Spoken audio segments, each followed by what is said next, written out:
आणले आणि त्या गाळवावरती त्या मूर्त्या ठेवल्या.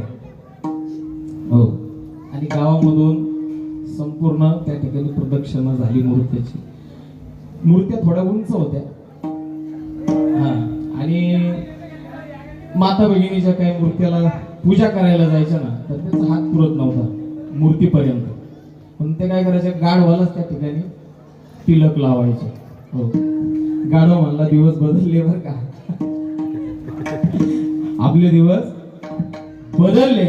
हो, आणि संपूर्ण त्या ठिकाणी मिरवणूक झाल्याच्या नंतर मूर्त्या काढून घेतल्या आणि गाढवाच्या मालकाने 2-2 फटके देऊन यांना पुन्हा उकिरड्यावरती पाठवून दिलं. हो महाराज, हा सन्मान आमचा नाही, हा भाऊबाबांचा आहे. विठाला विठाला विठाला विठाला.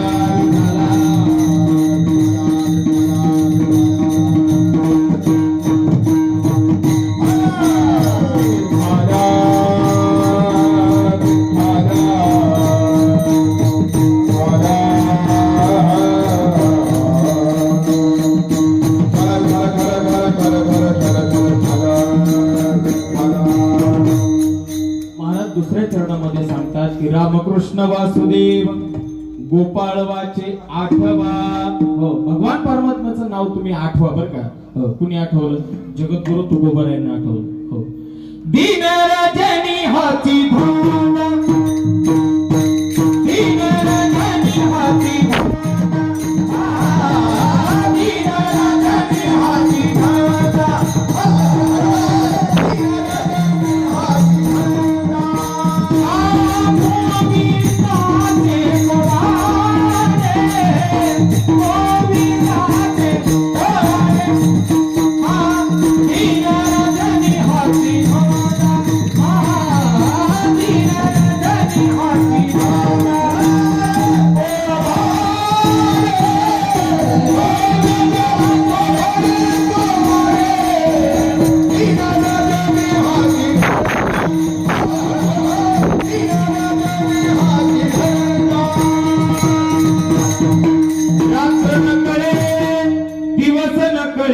अंगी खेळे दैवत. हो महाराज, रात्रंदिवस त्या ठिकाणी साधू संत नामजप करत होते आणि नुसतं भगवंताला आठवत नव्हते, तर आठवता आठवता साठवत देखील होते. साठविला हरी जिही हृदय मंदिरी, त्याची फलप्राप्ती त्यांची सरली हिरधार, झाला सफल व्यापार. हो, त्या ठिकाणी रामकृष्ण वासुदेव गोपाळ वाचे आठवा. हो, जन्म जरा तुटे वाचे आठवीत साठवा. भगवान परमात्म्याला आपण जर साठवलं तर जन्म आणि मरणा